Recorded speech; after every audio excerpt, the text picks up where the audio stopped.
বেগম জিয়া অন্যায়ভাবে তাকে যখন হাজতে ঢুকানো হয়েছে, এই মিথ্যা মামলা থেকে তাকে বের করার জন্য হরতাল হবে, আন্দোলন হবে।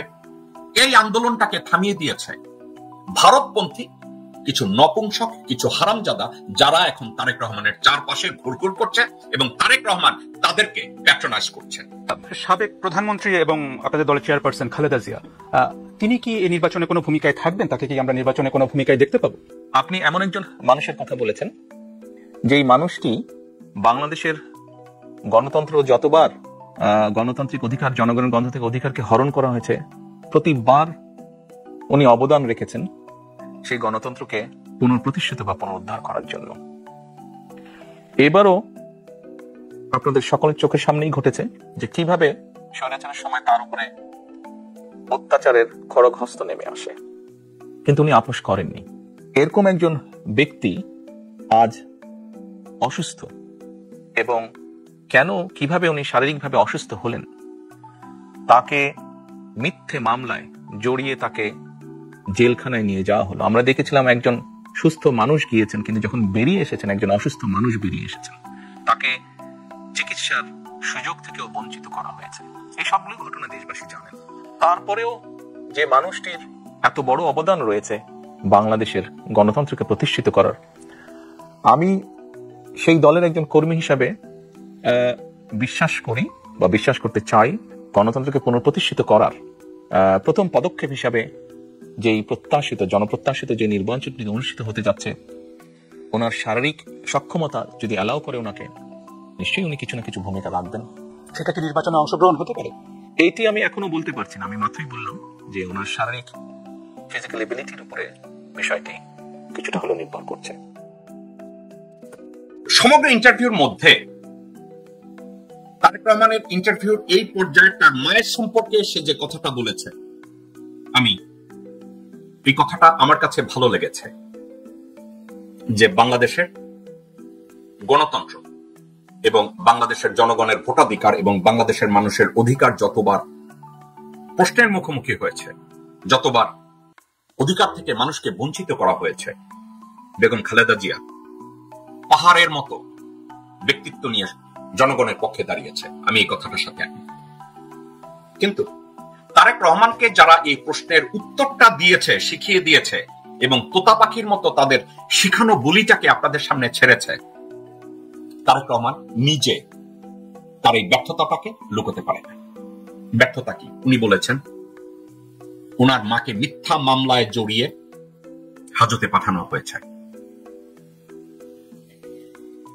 তারেক রহমান একবারও অনুধাবন করেন নাই বা অ্যাডমিট করেন নাই যে তার দলের নেতা এবং কর্মীরা তার মায়ের অবদানের প্রতি বৃদ্ধাঙ্গুলি প্রদর্শন করে দেশে একটা হরতাল করতে পারে নাই তার মুক্তির জন্য। এখন আমি বিএনপির জেলা বা থানা পর্যায়ের কোন নেতা কর্মীকে আমি মোটেও দায়ী করি না। থানা, উপজেলা, ইউনিয়ন পর্যায়ের বিএনপির ভাই বোন, আত্মীয় স্বজন যারা আছেন, তাদের প্রতি অত্যন্ত শ্রদ্ধা এবং ভালোবাসা রেখে আমি এই কথাটা বলছি। বেগম জিয়া অন্যায়ভাবে তাকে যখন হাজতে ঢুকানো হয়েছে, এই মিথ্যা মামলা থেকে তাকে বের করার জন্য হরতাল হবে, আন্দোলন হবে। এই আন্দোলনটাকে থামিয়ে দিয়েছে ভারতপন্থী কিছু নপুংসক, কিছু হারামজাদা, যারা এখন তারেক রহমানের চারপাশে ঘুরঘুর করছে এবং তারেক রহমান তাদেরকে প্যাট্রোনাইজ করছে।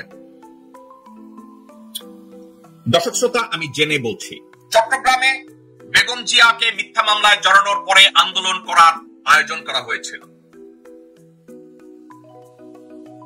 আমির খসরু মাহমুদ এবং সালাউদ্দিন এই আন্দোলন করতে দেয় নাই, হরতাল করতে দেয় নাই। ঢাকায় আব্দুল আউয়াল মিন্টু, গোরখদক আব্বাস, আমানুল্লাহ আমার, সানা ওবায়দ, মোহাম্মদ সালাম, ইকবাল হোসেন টুকু, এসব বিএনপি নামধারী মোনাফেক ফাসেক, হুমায়ুন কবির, এরা বেগম জিয়ার মুক্তির জন্য তারা একটা হরতাল বা আন্দোলন করতে পারে না। এবং তারেক রহমান এই প্রশ্নটাকে সঠিকভাবে ইলেবোরেট পর্যন্ত করে না এবং করার চেষ্টাও করে নেয়, তারে শিখিয়ে দেওয়া হয়েছে যে ব্যর্থতাটাকে যদি উপস্থাপন করে তাহলে তার দলের আর কোনো অস্তিত্ব থাকে না। আমি যদি তারেক রহমানের জায়গায় হতাম, এই উত্তরটা কি হতে পারত? আমি তার জায়গায় হলে আমি উত্তরটা এভাবে দিতাম, একটা সরকারের সাথে যুদ্ধ করা বিরোধী দলের থেকে ইজি না। 111 সরকার আমাকে যখন পশুর মতো পিটিয়েছে, আমার মা 3 বারের প্রধানমন্ত্রী হয়েও আমাকে রক্ষা করতে পারে না, কারণ সরকার সবসময় জনগণের সামনে শক্তিশালী হয়। আমাকে দেশ থেকে বিতাড়িত করা হয়েছে, বিরোধী দলে থেকে আমি কিছু করতে পারি না। আমার মাকে অন্যায়ভাবে হাজতে পাঠানো হয়েছে, আমার দলে এক শ্রেণীর নেতারা স্বৈরাচারের সাথে হাত মিলিয়ে আমার মায়ের হাজতবাসকে কনফার্ম করেছে। আমি এটা জানি কারা কারা করেছে। এখন আমি কিছু বলবো না। পরিস্থিতি নরমাল হবে, বিএনপি যদি কখনো সরকার গঠন করে, আমি প্রত্যেকটা নেতা কর্মীকে ইভালুয়েট করব, I will help them accountable. Tarique Rahman এই কথাটা বলতে পারতেন। জিয়াউর রহমান যদি বেঁচে থাকতেন উনি এ ধরনের উত্তর দিতেন, কিন্তু তারেক রহমান এ ধরনের উত্তর যে তাকে কেউ সাজায় দিবে, এ ধরনের উত্তর তাকে যে কেউ শিখানো দিবে বা কোচিং করবে, তা তার পাশে নাই। আছে কতগুলো লোফার, হারামজাদা, শুয়োর, ভণ্ড, অশিক্ষিত, অদূরদর্শী কিছু নপুংসক। বেগম জিয়াকে চিকিৎসার জন্য বাইরে নেয় নাই, কিন্তু মির্জা ফখরুলকে পাঠাইছে। বেগম জিয়াকে চিকিৎসার জন্য বাইরে পাঠায় নাই, শহীদুদ্দিন চৌধুরী আনি গেছে। বিএনপির অন্যান্য নেতারা গেছে, পয়সাও দিছে, মওদুদ আহমেদও গেছে, কিন্তু বেগম জিয়ার জন্য করা হয় না। এবং তারেক রহমান সন্তান হয়ে সঠিক পরিস্থিতিটাকে ইভালুয়েট করে যে একটা উত্তর দিবে, বিবিসি তাকে প্রশ্নটা দিয়েছে কয়েকদিন আগে, দেওয়ার পরেও এর উত্তরটা সে ঠিক করতে পারে না। বুঝেছেন তো? তাহলে ছাত্র হিসাবে তারেক রহমান কি ছিল?